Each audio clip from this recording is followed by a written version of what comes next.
follow through. I-follow up mo. Alam mo sa basketball may tinatawag na follow through. Ibig sabihin nito, pag nag-shoot ka, di pwedeng bitawan mo lang yung bola. Kailangan naka-extend yung kamay mo as if putting your hand in the basket. Mapapansin mo yan sa mga NBA players. Follow through talaga sila. And those that do, most likely will make the shot. Hindi basta-basta lang binibitawan yung bola. Ikaw ba nagpa-follow up? Kasi maraming bagay na susolve sa follow up. Ang tawag ng iba dito, pangungulit.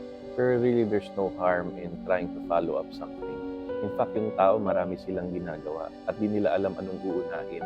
Pero pag nag-follow up ka, mapapansin at ikaw yung uunahin. So in whatever we do, kailangan ng follow up. Madali lang kasing magsimula. Pero yung ituloy, dun talaga ang challenge.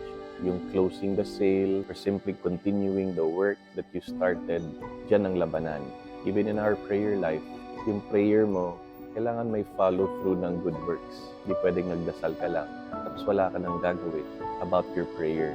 So pag humingi ka ng blessing kay Lord, follow through mo rin ng action para mangyari ang blessing na yan. Pag nagdasal kang makapasa, i-follow through mo rin ng matinding pag-aaral. I-follow up mo na yan. Baka simpleng text lang yan, simpleng tawag lang, simpleng bukas lang ng cellphone o laptop para mangyari na ang dapat mangyari.